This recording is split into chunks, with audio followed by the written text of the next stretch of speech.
En lui, il nous a choisis avant la création du monde pour que nous soyons dans l'amour, saints et irréprochables sous son regard. Il nous a d'avance destinés à devenir pour lui des fils par Jésus-Christ. Voilà ce qu'il a voulu dans sa bienveillance, à la louange de sa gloire, de cette grâce dont il nous a comblés en son Fils bien-aimé, qui nous obtient par son sang la rédemption, le pardon de nos fautes. Elle est inépuisable, la grâce par laquelle Dieu nous a remplis de sagesse et d'intelligence, en nous dévoilant le mystère de sa volonté, de ce qu'il prévoyait dans le Christ pour le moment où les temps seraient accomplis. Dans sa bienveillance, il projetait de saisir l'univers entier, ce qui est au ciel et ce qui est sur la terre, en réunissant tout sous un seul chef, le Christ.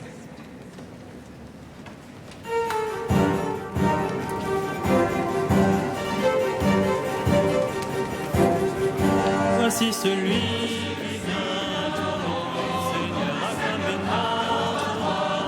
Hosanna, voici celui qui vient de nous, Seigneur, acclamez notre roi. Hosanna, portes, levez vos frontons, levez-vous, portes éternelles. Il entre le roi de gloire. Voici celui qui vient.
Je vous salue Marie, pleine de grâce. Le Seigneur est avec vous. Vous êtes bénie entre toutes les femmes, et Jésus, le fruit de vos entrailles, est béni. Sainte Marie, Mère de Dieu, priez pour nous les pauvres pécheurs, maintenant et à l'heure de notre mort.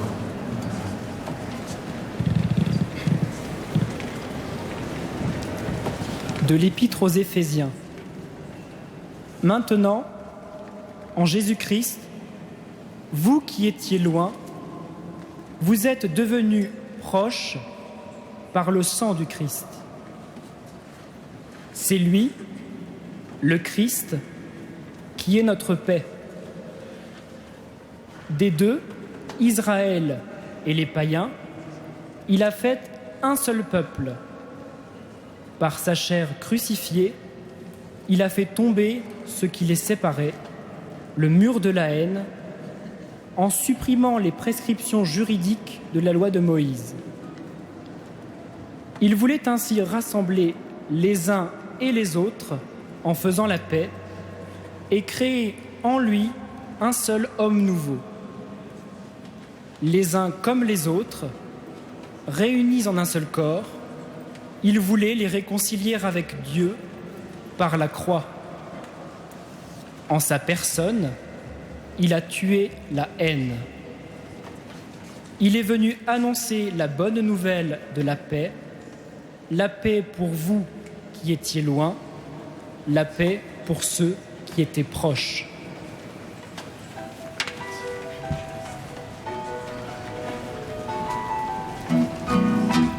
Debout resplendis, car voici ta lumière, et sur toi la gloire du Seigneur. Debout resplendis, car voici ta lumière, et sur toi la gloire du Seigneur. Lève les yeux et regarde au loin, que ton cœur tressaille dans les messes. Voici tes fils qui reviennent vers toi, et tes filles portées sur la hanche. Jérusalem, Jérusalem, quitte ta robe de tristesse. Jérusalem, Jérusalem, chante et danse pour ton Dieu. Toutes les nations marcheront vers ta lumière, et les rois à ta clarté naissante. Toutes les nations marcheront vers ta lumière, et les rois à ta clarté naissante. De nombreux troupeaux de chameaux te couvriront, les trésors des mers afflueront vers toi. Ils viendront des phares de Saba, de Kédar, faisant monter vers Dieu la louange.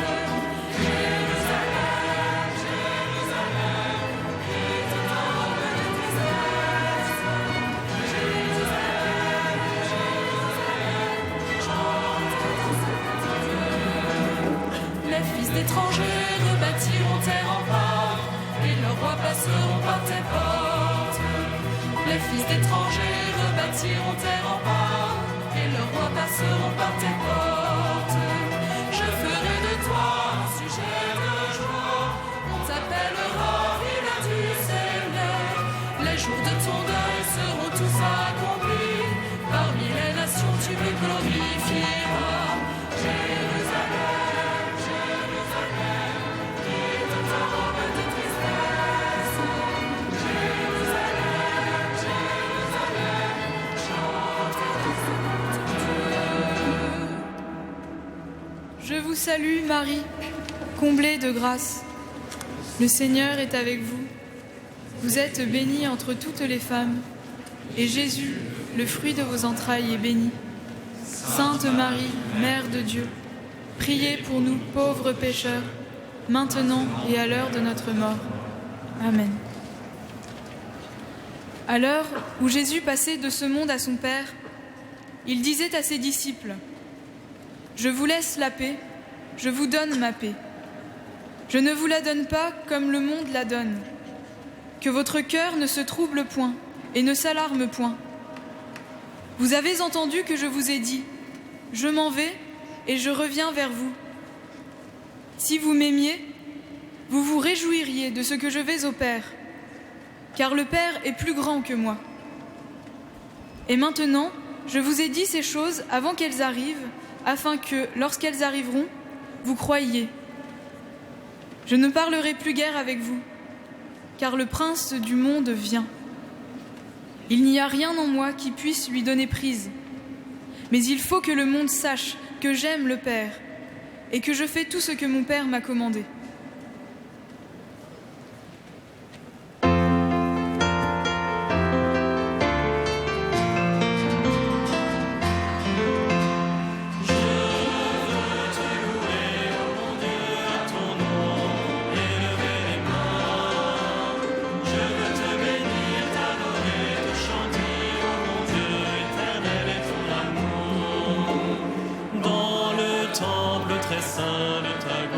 Seigneur, je te contemplerai, je verrai ta puissance infinie, ô mon Dieu éternel et ton amour. Je veux te louer, ô mon Dieu, à ton nom, élever les mains. Je veux te bénir, t'adorer, te chanter, ô mon Dieu éternel et ton amour. Que te rendre, ô Seigneur, Sauveur, pour le bien que tu as fait pour moi. En tout temps, en tout lieu, je dirai, ô mon Dieu éternel et ton amour. Je veux te louer, ô mon Dieu, à ton nom,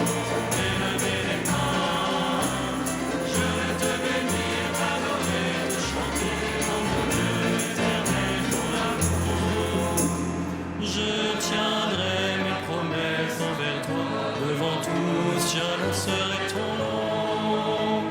Que ma vie tout entière te loue, ô mon Dieu éternel et ton amour. Je me donnerai à ton nom et lever les mains. Je vais te bénir, t'adorer, te chanter, ô mon Dieu éternel et ton amour. Je vous salue Marie, pleine de grâce. Le Seigneur est avec vous. Vous êtes bénie entre toutes les femmes, et Jésus, le fruit de vos entrailles, est béni. Sainte Marie, Mère de Dieu, priez pour nous pauvres pécheurs, maintenant et à l'heure de notre mort. Amen. De l'Évangile selon saint Matthieu. En ce temps-là, Jésus prit la parole. Père, Seigneur du ciel et de la terre, je proclame ta louange. Ce que tu as caché aux sages et aux savants, tu l'as révélé aux tout-petits. Oui, Père, tu l'as voulu ainsi dans ta bonté. Tout m'a été confié par mon Père. Personne ne connaît le Fils sinon le Père. Et personne ne connaît le Père sinon le Fils. Et celui à qui le Fils veut le révéler. Venez à moi, vous tous qui peinez sous le poids du fardeau. Et moi, je vous procurerai le repos. Prenez sur vous mon joug. Devenez mes disciples, car je suis doux et humble de cœur, et vous trouverez le repos. Oui, mon joug est facile à porter, et mon fardeau léger.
Tout près, celui qui nous aime.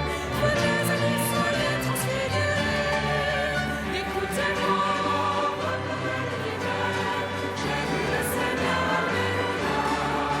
Il est vivant, il est ressuscité. Entrons dans sa joie, alléluia. Il nous fait passer de la terre au ciel. Dans son amour, il a tout réuni. Vivez donc en paix, vivez tous en frères, glorifiez par toute notre vie. Écoutez-moi, peuple de l'univers, j'ai vu le Seigneur, alléluia. Il est vivant, il est ressuscité, entrons dans sa joie, alléluia. Guide-nous Marie vers ton Fils Jésus, enseigne-nous à garder sa parole. Garde notre foi, toi qui nous as dit ce qu'il vous dira, faites-le, amen. Écoutez-moi, peuple de l'univers, j'ai vu le Seigneur, alléluia. Il est vivant, il est ressuscité, entrons dans sa joie, alléluia. Je vous salue Marie, comblée de grâce. Le Seigneur est avec vous. Vous êtes bénie entre toutes les femmes, et Jésus, le fruit de vos entrailles, est béni. Sainte Marie, Mère de Dieu, priez pour nous pauvres pécheurs, maintenant et à l'heure de notre mort. Amen. Heureux ceux qui sont persécutés pour la justice. Le royaume des cieux est à eux.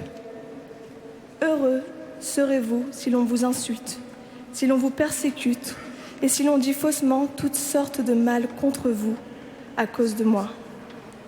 Réjouissez-vous, soyez dans l'allégresse, car votre récompense sera grande dans les cieux. C'est ainsi qu'on a persécuté les prophètes qui vous ont précédés.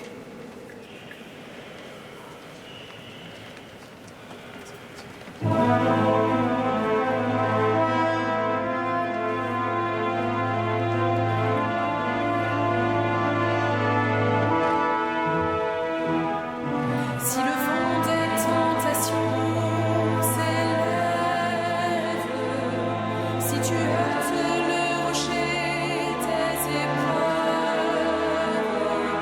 si les flots de l'ambition t'entraînent, si l'orage des passions se déchaîne, regarde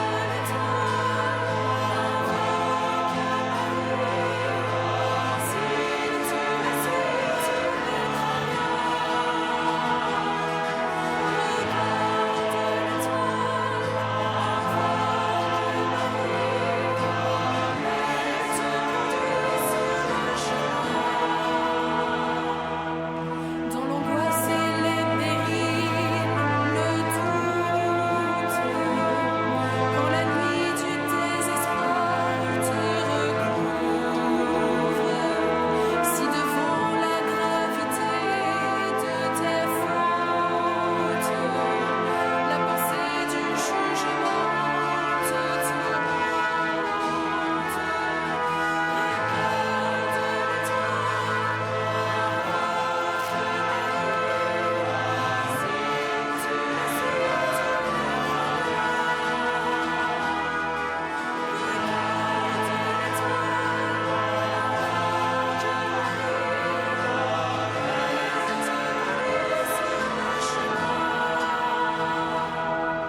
elle se lève sur la mer, elle éclaire, son éclat et ses rayons illuminent, sa lumière resplendit sur la terre, dans les cieux et jusqu'au fond des abîmes. Regarde l'étoile,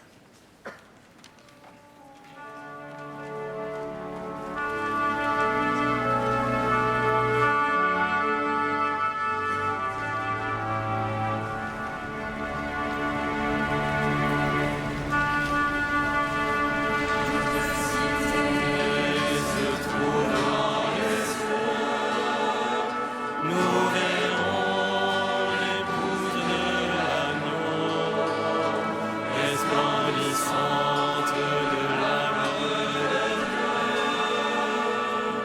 céleste Jérusalem. L'agneau deviendra notre flambeau, nous passerons du soleil. Il n'y aura plus jamais de nuit. Dieu répandra sur nous sa lumière. Notre cité se trouve dans les cieux. Nous verrons l'épouse de l'agneau, resplendissante de la gloire de Dieu, céleste Jérusalem. Dieu aura sa demeure avec nous, il essuiera les larmes de nos yeux. Il n'y aura plus de peur ni de peine, car l'ancien monde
Bonsoir.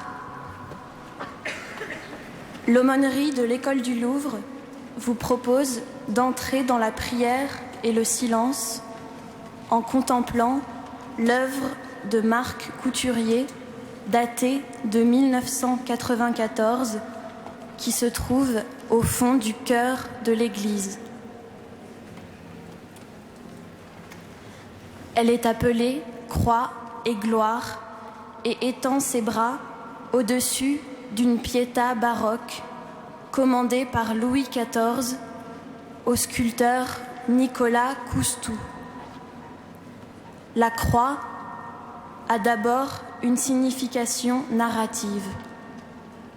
C'est la croix de laquelle on descend tout juste le Christ mort, dont le corps est raidi et contorsionné. Mais au-delà du support de la crucifixion, c'est la croix de gloire, de la résurrection et de la victoire sur la mort, présence divine et triomphante du Christ, qui s'élève au-dessus de son corps mort et persécuté.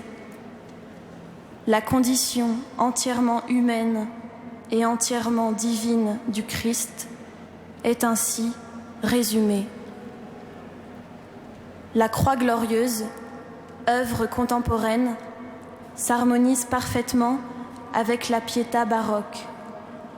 Elles sont empreintes de la même gravité, de la même solennité, et l'on sait à quel point le baroque emploie la dorure dans ses productions artistiques. Mais au-delà d'une signification stylistique, l'or est chargé de symboles. C'est par excellence la couleur de l'inaltérable, de l'éternel. Ici, il recouvre le bois de la croix. L'artiste a utilisé le vrai matériau de fabrication de la croix, organique et périssable, mais il est rendu imputrescible par l'or qui l'enveloppe. Cet or s'oppose au marbre blanc de la Pietà, matériau des chairs et de l'humain, et à l'aspect lisse et entièrement lumineux de la croix viennent s'opposer également les poses, les drapés et les expressions tourmentées de la Pietà, exemple type du baroque.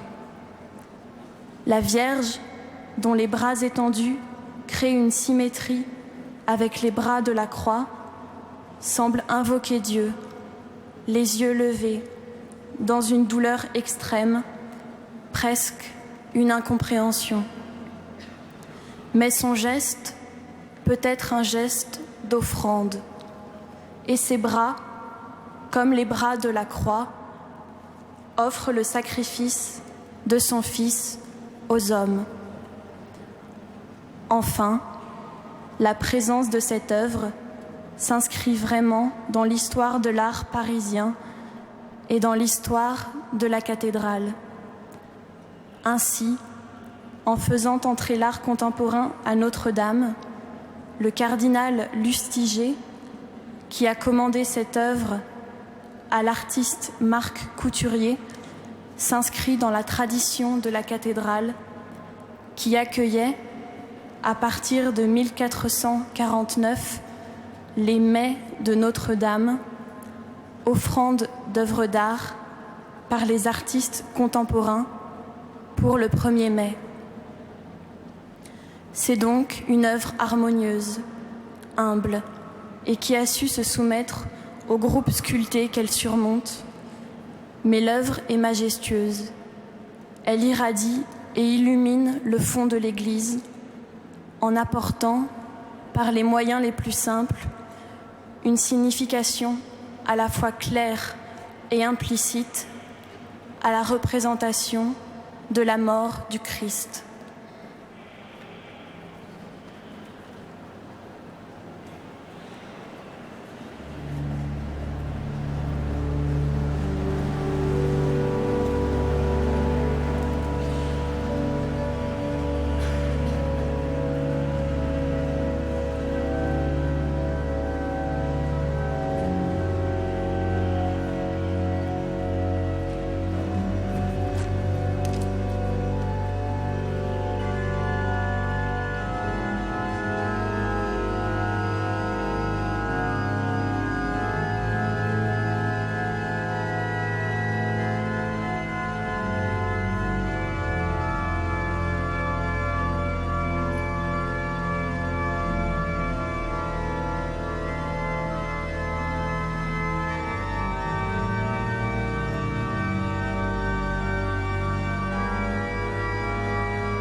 Au nom du Père et du Fils et du Saint-Esprit, la paix soit avec vous.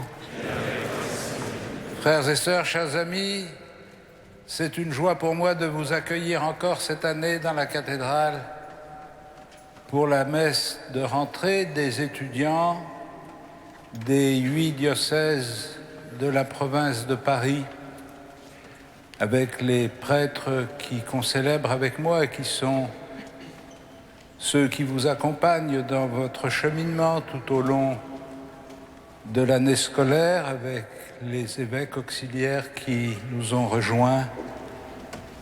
C'est un moment très important pour nous, parce qu'il nous permet, rassemblés dans le Christ, de fortifier notre foi, de façon à ouvrir nos cœurs et nos intelligences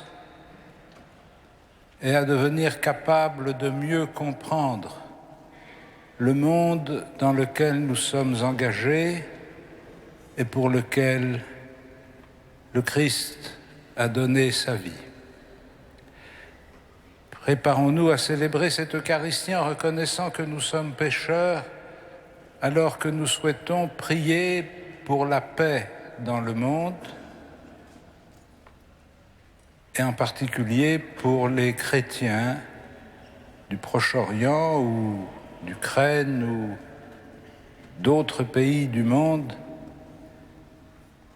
qui sont empêchés d'exprimer leur foi au mépris de tous les droits de la conscience humaine. Reconnaissons que nous sommes pécheurs.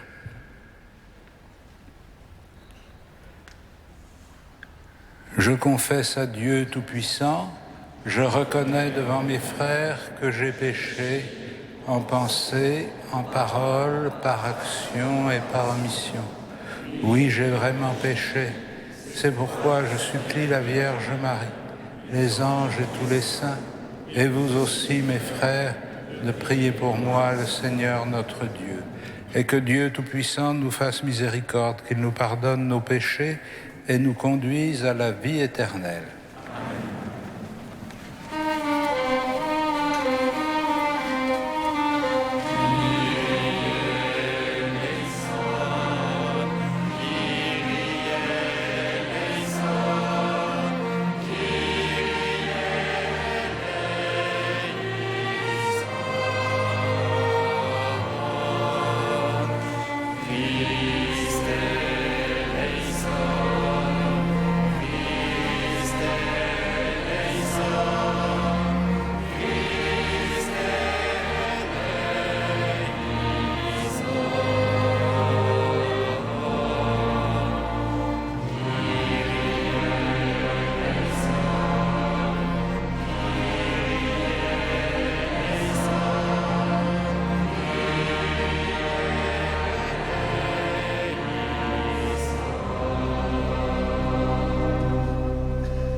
Prions le Seigneur. Dieu qui a révélé au monde que les artisans de paix seront appelés tes fils, aide-nous à rechercher toujours cette justice qui seule peut garantir aux hommes une paix solide et véritable, par Jésus-Christ, ton Fils, notre Seigneur et notre Dieu, qui vit et règne avec toi dans la communion du Saint-Esprit, maintenant et pour les siècles des siècles. Amen.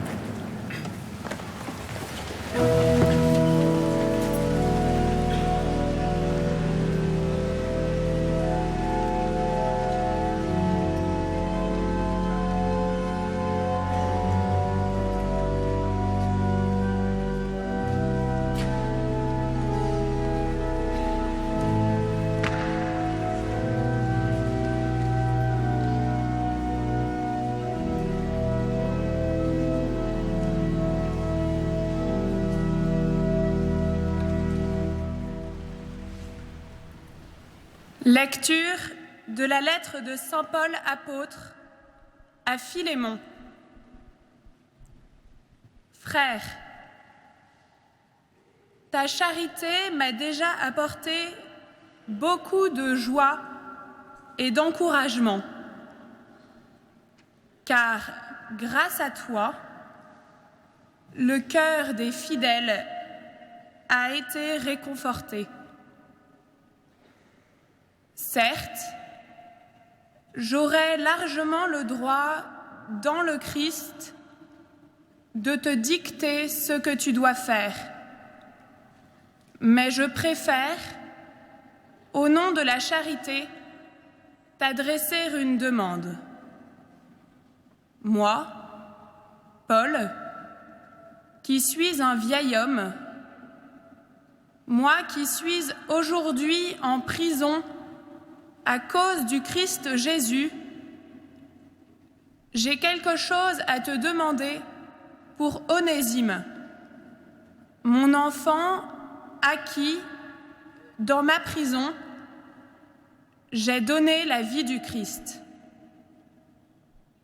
Cet Onésime, dont le nom signifie « utile », ne t'a pas été bien utile dans le passé, mais il l'est maintenant pour toi comme pour moi. Je te le renvoie, lui qui est une part de moi-même. Je l'aurais volontiers gardé auprès de moi pour qu'il me rende des services en ton nom, à moi qui suis en prison à cause de l'Évangile. Mais je n'ai rien voulu faire sans ton accord, pour que tu accomplisses librement ce qui est bien, sans y être plus ou moins forcé. S'il a été éloigné de toi pendant quelque temps, c'est peut-être pour que tu le retrouves définitivement, non plus comme un esclave, mais, bien mieux qu'un esclave, comme un frère bien-aimé. Il l'est vraiment pour moi, il le sera plus encore pour toi, aussi bien humainement que dans le Seigneur. Donc, si tu penses être en communion avec moi, accueille-le comme si c'était moi. S'il t'a fait du tort ou s'il te doit quelque chose, mets cela sur mon compte. Moi, Paul, j'écris ces mots de ma propre main. Je te rembourserai. Je n'ajouterai pas que tu as aussi une dette envers moi et que cette dette, c'est toi-même. Oui, frère, fais-moi cette joie dans le Seigneur. Réconforte mon cœur dans le Christ. Parole du Seigneur.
Seigneur ouvre les yeux des aveugles.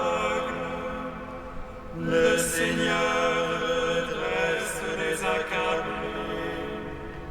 Le Seigneur aime les justes. Le Seigneur protège l'étranger. Heureux qui s'appuie sur le Seigneur. Il est notre Dieu. Il soutient la veuve et l'orphelin. Il égare le pas du méchant. D'âge en âge, le Seigneur régnera. Ton Dieu au Sion pour toujours. Heureux qui s'appuie sur le Seigneur. Il est notre Dieu.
Voici maintenant le règne de Dieu et la puissance de son Christ.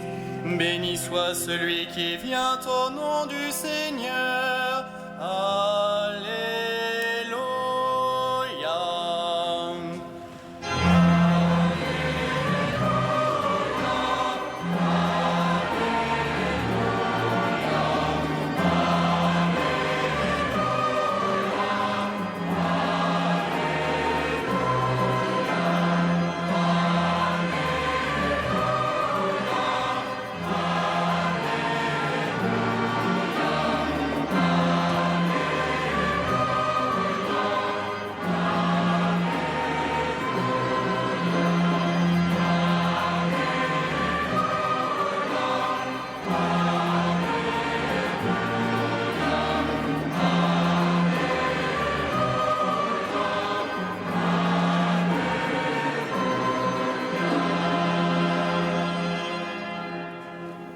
Le Seigneur soit avec vous. Et avec votre esprit. Évangile de Jésus-Christ selon saint Luc.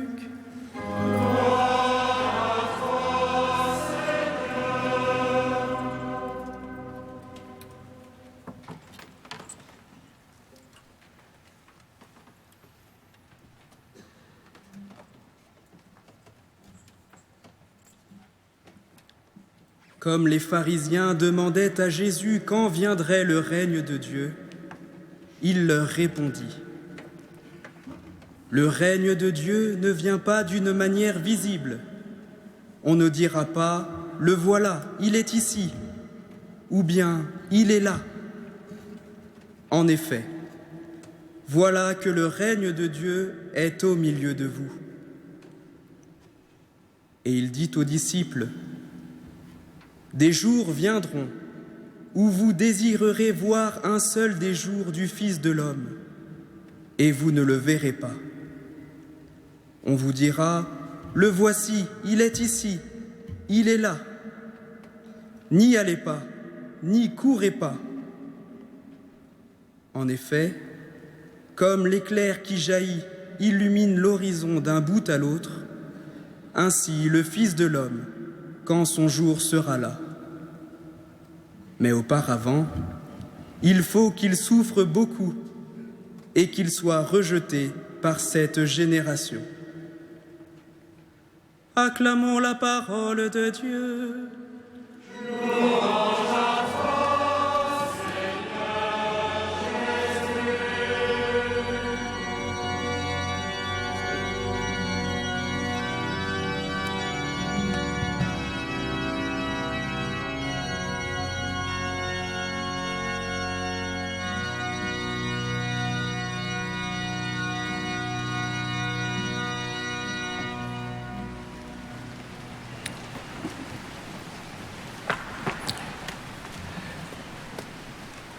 Frères et sœurs, chers amis,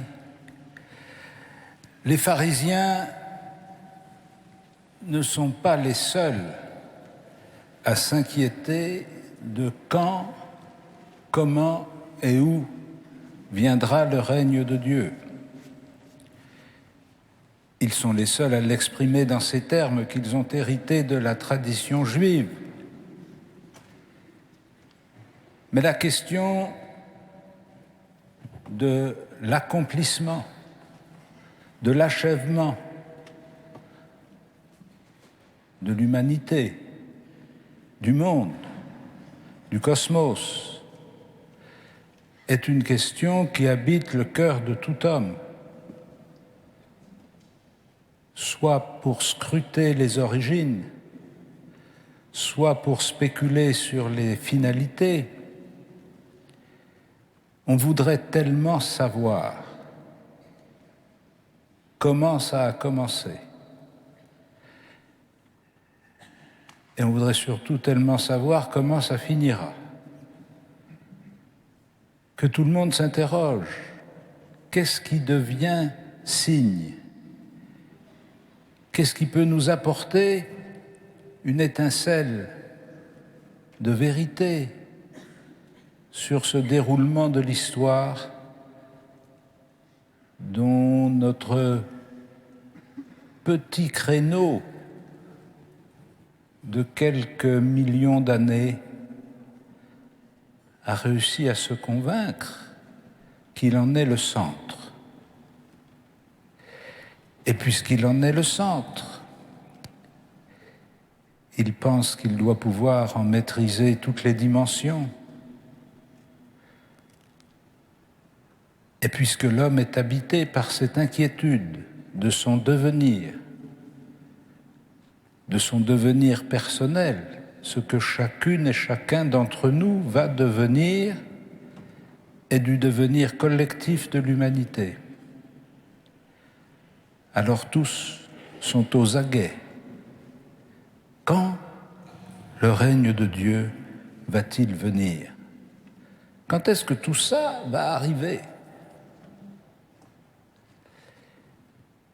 Est-ce qu'il faut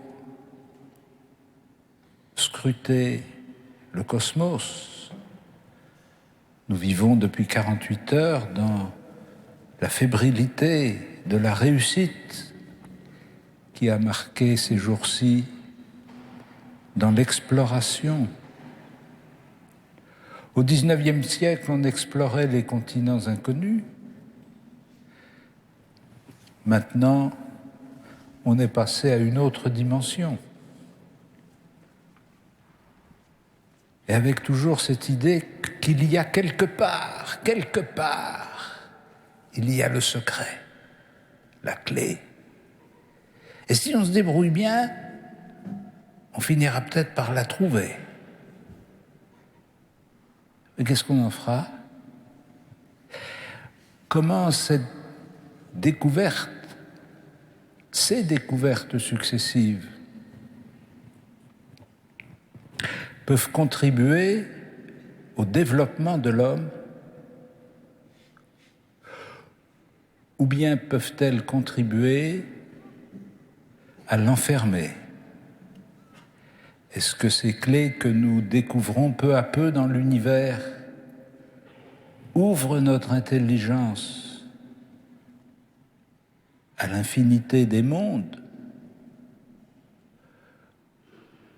Ou est-ce que ces découvertes des clés de l'univers nous referme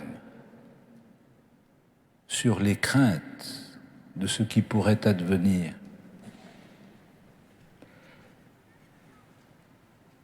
La réponse du Christ aux pharisiens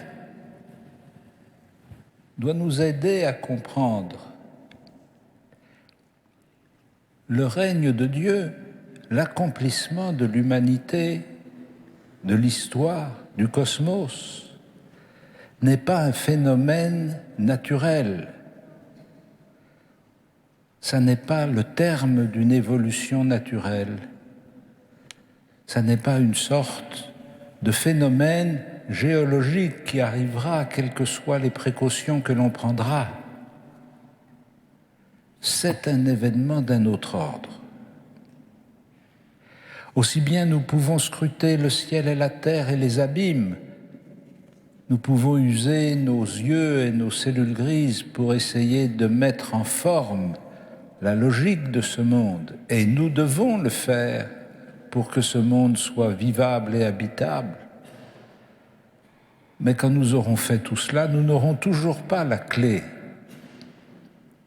car la clé ne se laisse pas trouver ici ou là, à tel moment ou à tel moment. Elle n'est pas comme un objet qui serait caché à nos yeux. Elle est comme un mystère qui habite l'histoire des hommes. Et le mystère qui habite l'histoire des hommes, nous ne pouvons pas le découvrir au terme de nos spéculations. Nous devons entrer dedans et le découvrir dans la puissance de son signe. Ce que nous vivons ce soir en priant pour la paix dans le monde, franchement, si on le met en comparaison des événements universels, c'est moins qu'une tête d'épingle. Ça ne représente pas grand-chose à l'échelle des événements du monde, non seulement de tous les siècles, mais même du présent. Peut-être que les discussions entre le président Obama et le président chinois ont eu plus d'importance pour l'avenir de l'humanité que notre petite soirée, là.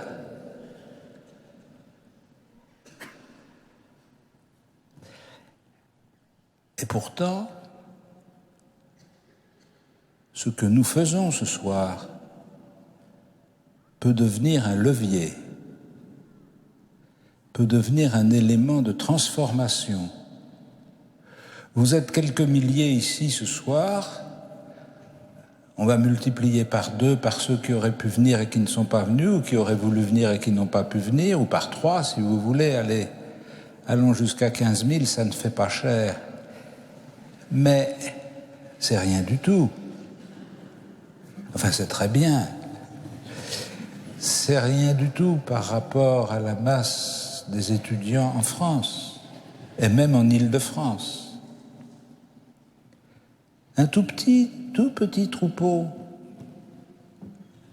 Certes, vous êtes très beau, et on peut être fier de votre présence et de votre implication, mais nous sommes très peu de choses. Du levain dans la pâte. Un peu de levain dans la pâte. Mais si ce levain est vivant, il fait lever toute la pâte. Et donc notre problème n'est pas de trouver les signes et les manifestations les plus fortes pour impressionner les seuls gens qui comptent aujourd'hui, c'est-à-dire les médias, mais de chercher au fond de notre cœur la présence de ce règne de Dieu qui est parmi nous. Comme il est dit dans l'Écriture, la parole n'est pas cachée au loin, au sommet des montagnes, que tu dois aller la chercher, elle est dans ton cœur. Le royaume n'est pas dans les galaxies, il est sur notre terre, avec nous, parmi nous, si nous arrivons, si nous apprenons à le déchiffrer, à le reconnaître et à comprendre que la force qui bouleverse le monde, ça n'est pas le côté people ou événement exceptionnel, c'est la profondeur de l'amour par laquelle le Christ a changé le monde en acceptant de livrer sa vie. C'est pour ça que la petite épître à Philémon qu'on nous a lue tout à l'heure est très intéressante, parce qu'elle nous montre un régime de relations humaines, fraternelles, délicates, qui ne correspond pas à la vision habituelle que nous avons des relations sociales. Vous avez entendu avec quelle délicatesse Paul essaye de convaincre Philémon que son esclave n'est plus un esclave. Certes, il pourrait user de la puissance, de l'autorité apostolique, de la reconnaissance que Philémon a envers lui, etc., etc. C'est pas à ça qu'il fait appel. Il fait appel à son amour, à sa charité. J'ai besoin. Ainsi, frères et sœurs, nous sommes appelés par le Christ à vivre cette réalité du règne de Dieu à travers le tissu ordinaire de nos existences. Pas nécessairement à travers des événements spectaculaires, mais à travers la fidélité quotidienne qui inscrit le règne de Dieu parmi nous. Et dispersés que vous êtes dans vos universités, vos facultés, vous êtes le levain dans la pâte. Vous actionnez le règne de Dieu si vous entrez vraiment dans des relations de charité et d'amour. Amen.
Chers amis, vous avez accepté de recevoir une mission, une responsabilité dans votre paroisse, dans votre aumônerie ou dans votre mouvement. J'en suis heureux et je rends grâce à Dieu pour la vie qu'il donne à son Église.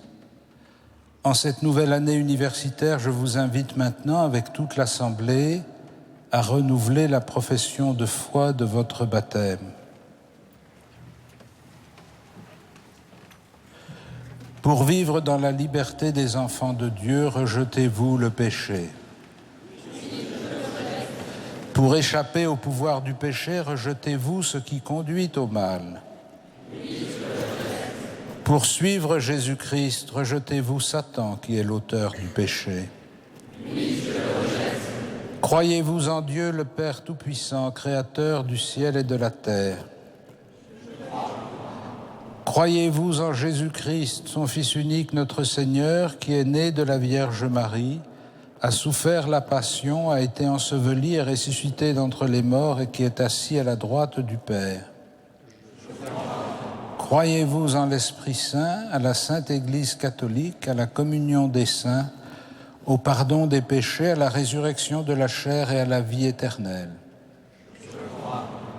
Seigneur, regarde tes serviteurs et tes servantes qui s'engagent dans la vie de l'Église pour l'annonce de l'Évangile du Christ. Par ta bénédiction, confirme leur disposition pour qu'ils témoignent fidèlement de ton amour pour le monde. Qu'ils s'instruisent d'abord en méditant ta parole et qu'ils s'affermissent dans la foi reçue au jour de leur baptême par la vie sacramentelle. Qu'ils puissent, à leur tour, donner à leurs frères ce qu'ils ont reçu et te servir dans la joie par Jésus, le Christ, notre Seigneur. Amen.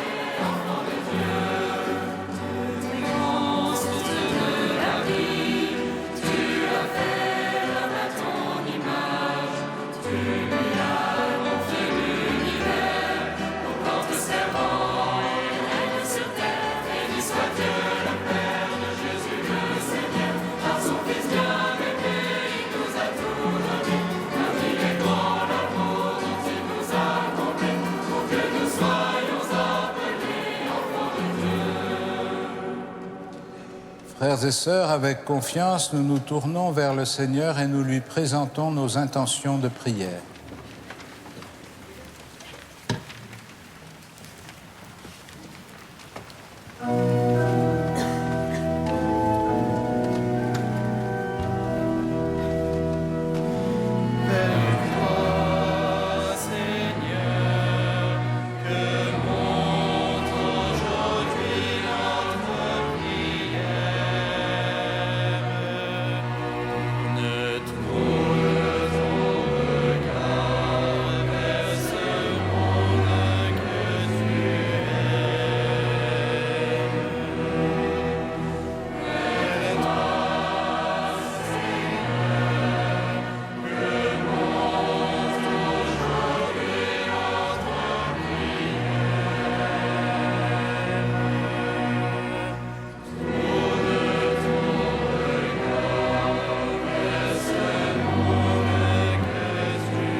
Seigneur, donne-nous la grâce de la paix. Paix dans le monde, paix dans ton Église, paix dans nos familles. Donne-nous d'en être chaque jour les artisans.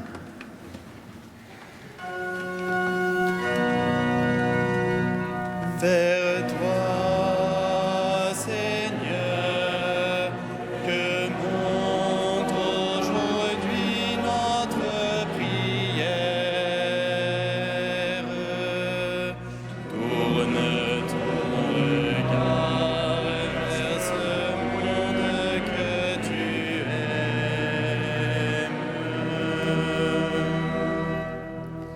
Seigneur, nous te prions pour tous nos frères chrétiens persécutés pour l'amour de ton nom. Rends féconds leurs témoignages et ne laisse pas dans les ténèbres les cœurs de leurs persécuteurs.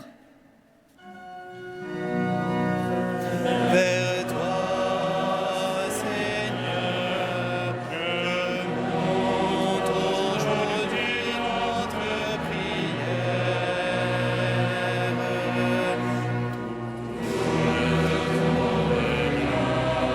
Vers ce monde que tu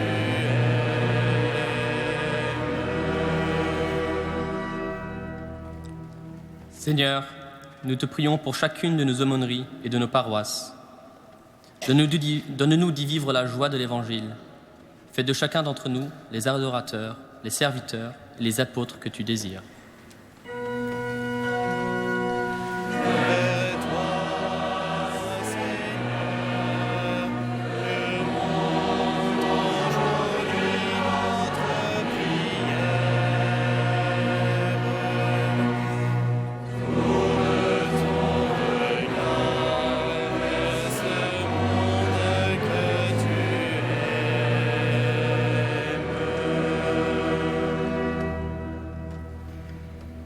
Seigneur, nous te rendons grâce pour les prêtres, les religieux, les religieuses et les laïcs qui travaillent à ta vigne et nous offrent le témoignage d'une vie apostolique. Donne à ton Église des pasteurs selon ton cœur. Donne-nous d'entendre, d'accueillir et de porter les vocations sacerdotales et religieuses et tous les appels missionnaires que tu suscites parmi nous.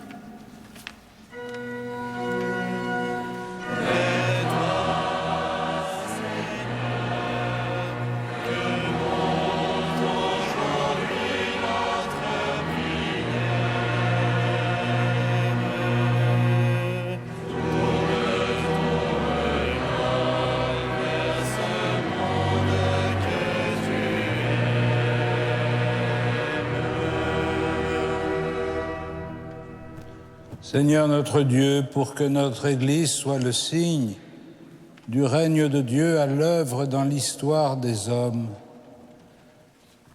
comble nos cœurs de ton Esprit Saint, qu'il fortifie en nous la foi, l'espérance et la charité, et qu'il fasse de nous de vrais témoins de ton amour, par Jésus le Christ, notre Seigneur. Amen.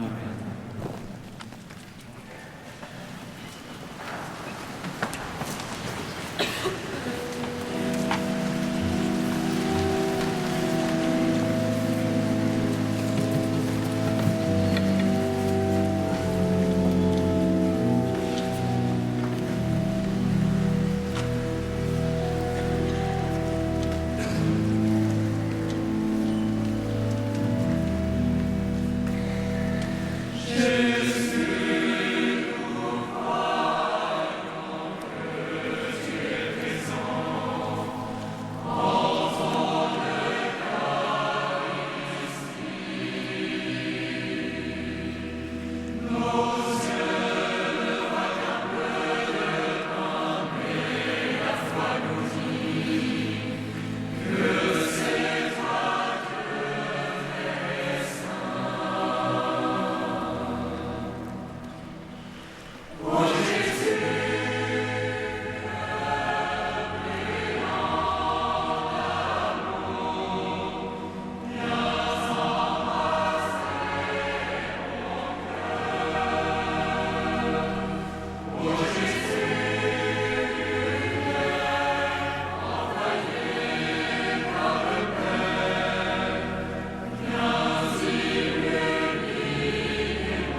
Prions ensemble au moment d'offrir le sacrifice de toute l'Église.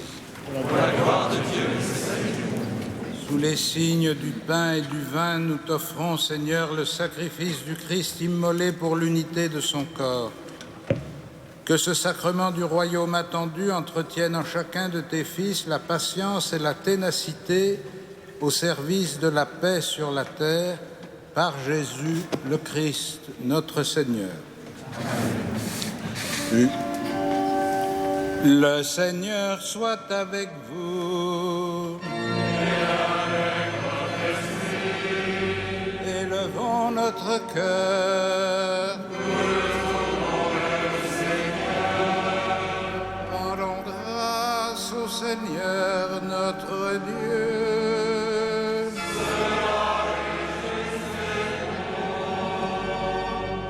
Vraiment, il est juste et bon de te rendre gloire, de t'offrir notre action de grâce toujours et en tout lieu.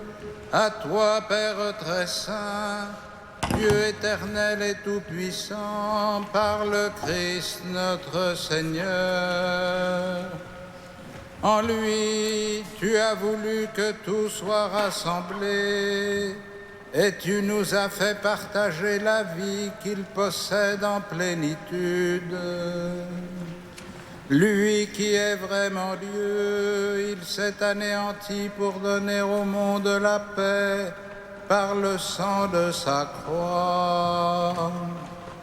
Élevé au-dessus de toute créature, il est maintenant le salut pour tous ceux qui écoutent sa parole.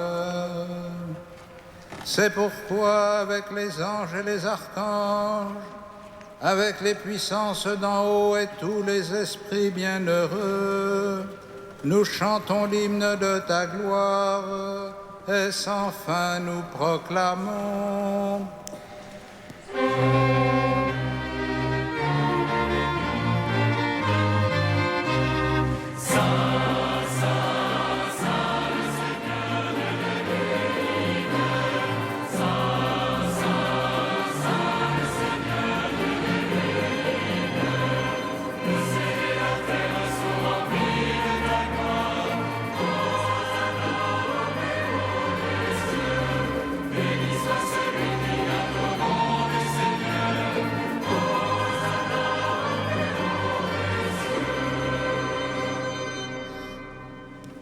Toi qui es vraiment saint, toi qui es la source de toute sainteté, Seigneur, nous te prions.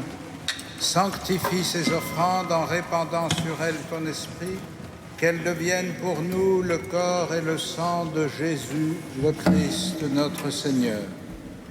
Au moment d'être livré et d'entrer librement dans sa passion, il prit le pain, il rendit grâce, il le rompit et le donna à ses disciples en disant : « Prenez et mangez-en tous, ceci est mon corps livré pour vous. »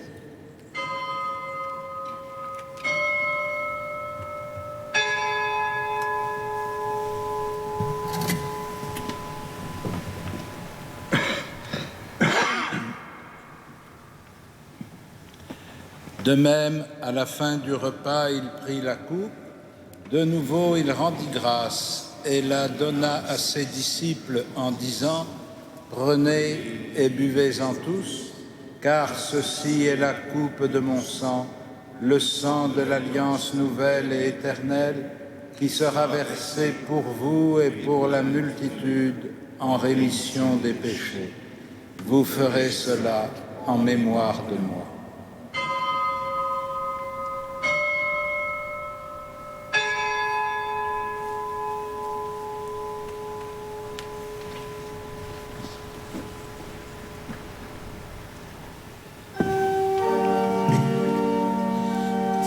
Il est grand le mystère de la foi. Nous proclamons ta mort, Seigneur Jésus. Nous célébrons ta résurrection. Nous attendons ta venue dans la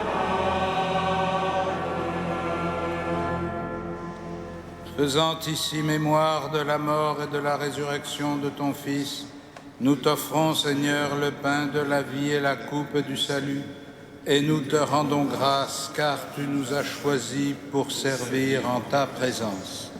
Humblement, nous te demandons qu'en ayant part au corps et au sang du Christ, nous soyons rassemblés par l'Esprit Saint en un seul corps. Souviens-toi, Seigneur, de ton Église répandue à travers le monde. Fais-la grandir dans ta charité, en union avec notre pape François, avec notre archevêque André, tous les évêques de la province d'Île-de-France et tous ceux qui ont la charge de ton peuple. Souviens-toi aussi de nos frères qui se sont endormis dans l'espérance de la résurrection et de tous les hommes qui ont quitté cette vie. Reçois-les dans ta lumière auprès de toi. Sur nous tous, enfin, nous implorons ta bonté. Permets qu'avec la Vierge Marie, la bienheureuse Mère de Dieu, avec Saint Joseph, son époux, les apôtres, les martyrs, Saint Denis et les saints de tous les temps qui ont vécu dans ton amitié, nous ayons part à la vie éternelle et que nous chantions ta louange par Jésus-Christ, ton Fils bien-aimé.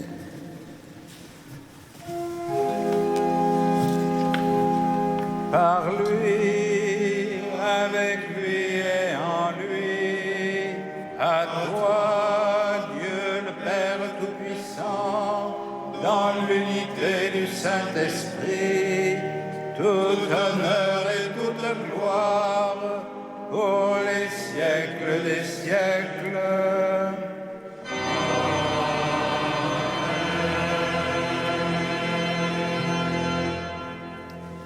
Unis dans le même esprit, nous pouvons chanter avec confiance la prière que nous avons reçue du Sauveur. Notre Père,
délivre-nous de tout mal, Seigneur, et donne la paix à notre temps.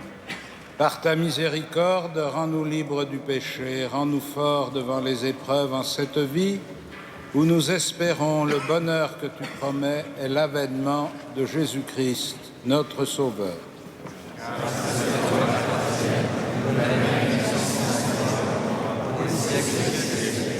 Seigneur Jésus-Christ, tu as dit à tes apôtres, je vous laisse la paix, je vous donne ma paix. Ne regarde pas nos péchés, mais la foi de ton Église. Pour que ta volonté s'accomplisse, donne-lui toujours cette paix et conduis-la vers l'unité parfaite, toi qui règnes pour les siècles des siècles. Amen. Que la paix du Seigneur soit toujours avec vous. Dans la charité du Christ, donnez-vous la paix.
les invités au festin des noces de l'agneau.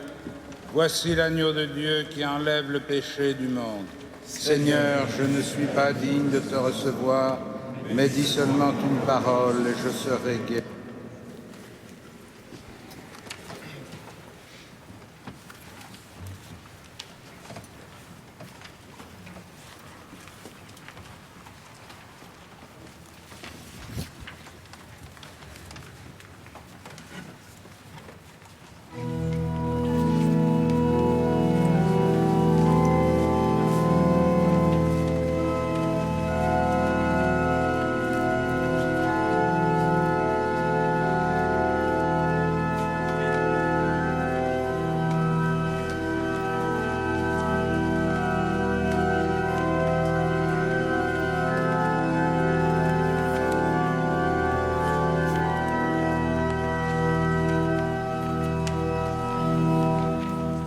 Notre Dieu s'est fait homme pour que l'homme soit Dieu. Mystère inépuisable, fontaine du salut. Quand Dieu dresse la table, il convie ses amis pour que sa divine soit aussi notre vie. Le Seigneur nous convoque par le feu de l'Esprit au manquer de ses noces, célébrer dans la joie. Nous sommes son Église, l'épouse qu'il choisit pour vivre son alliance et partager sa vie. Merveille des merveilles, miracle de ce jour, pour nous Dieu s'abandonne en cette Eucharistie. Chassons toute indolence, le Christ est parmi nous. Accueillons sa présence et offrons-nous à lui.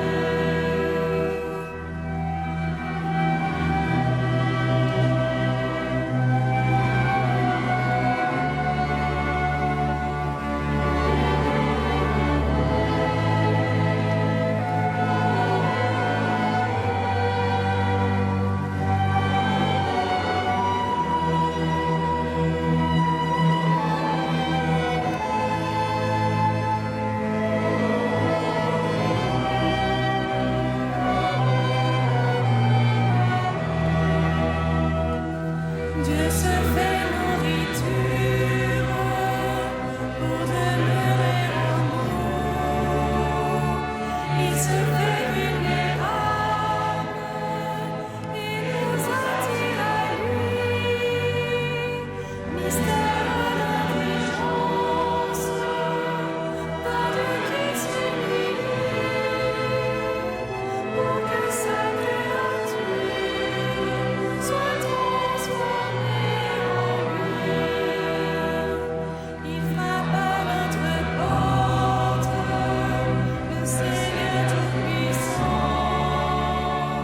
Il attend âmes et pauvres, mendiants de notre amour, dénudés d'arrogance, sous l'aspect de ce pain. Et se donnant l'offrande pour demeurer en nous. Que nos cœurs reconnaissent en ce pain et ce vin l'unique nécessaire qui se passe tout bien. Ce que nos yeux contemplent sans terrible, c'est l'amour qui s'abaisse et nous élève à lui.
Prions encore le Seigneur.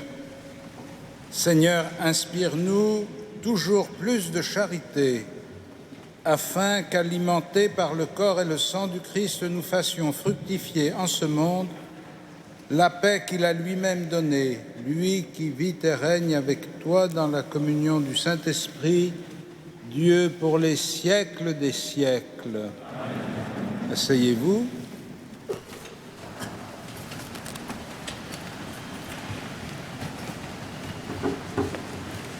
Je suis très heureux de pouvoir saluer en votre nom, frères et sœurs, Madame Coquelet, qui est vice-recteur de l'Académie de Paris et qui représente Monsieur le recteur de l'Académie de Paris, qui était là l'année dernière, mais qui est absent de Paris et d'Île-de-France même en ce soir.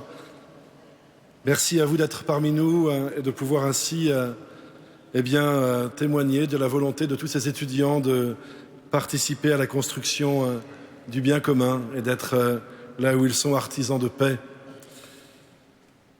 Cette marche à la suite du Christ, nous en avons vécu une étape importante ce soir en célébrant l'Eucharistie. Cette marche se poursuit, elle va se poursuivre pour tous ceux qui le souhaitent maintenant librement, simplement, puisque nous avons rendez-vous à 22h30 à la basilique du Sacré-Cœur à Montmartre pour prolonger ce temps de prière pour la paix. Et entre maintenant et tout à l'heure, vous pourrez personnellement, les uns et les autres, en marchant vers Montmartre, dans le secret de votre cœur, demander au Seigneur de faire de vous un peu plus ces artisans de paix pour le monde. D'autres grandes étapes se présentent à nous. Il y a les JMJ de Cracovie en 2016, sans doute d'autres rassemblements d'ici là qui nous permettront ici ou ailleurs de nous retrouver. Je vous invite tout à l'heure à bien écouter les instructions, les informations, les indications qu'on vous donnera pour la sortie de la cathédrale. Et je vous invite aussi à bien prendre le journal que les séminaristes vous donneront aux portes de l'église, de la cathédrale, et à ne pas prendre d'autres tracts, ou en tout cas, sachez que ce n'est pas nous qui vous les distribuons.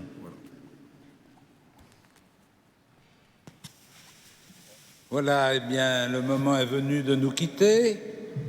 Finalement, pour une tête d'épingle, vous n'êtes pas si mal.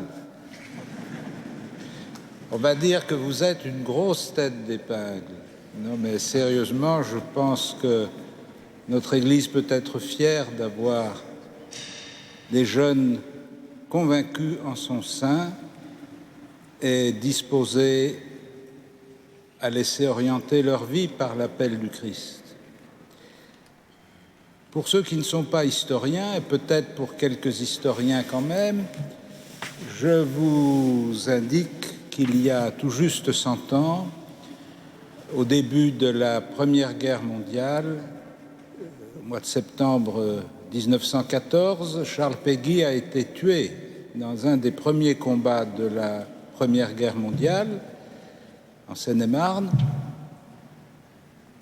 Charles Péguy était un universitaire un peu particulier.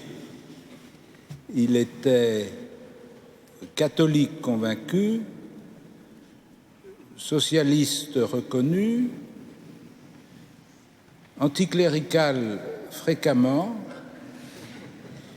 et doté de ses handicaps de départ, il a été un grand poète des vertus chrétiennes et, à l'occasion d'une période difficile de sa vie de famille et de ses enfants, il a fait le pèlerinage de Chartres à pied.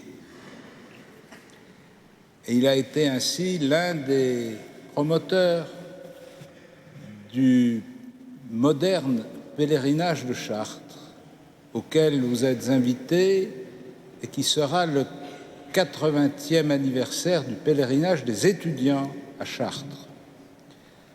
C'est le week-end des rameaux et j'espère que chacune et chacun d'entre vous non seulement y participera, mais se fera accompagner d'un copain ou d'une copine pour porter son sac et par la même occasion faire une démarche chrétienne, en tout cas de solidarité, et si possible plus.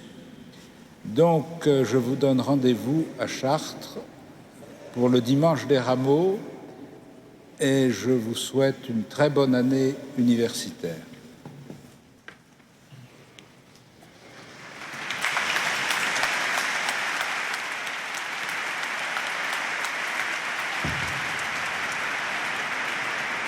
Le Seigneur soit avec vous. Et que Dieu Tout-Puissant vous bénisse, le Père, le Fils et le Saint-Esprit. Allez dans la paix du Christ. Nous rendons grâce à Dieu.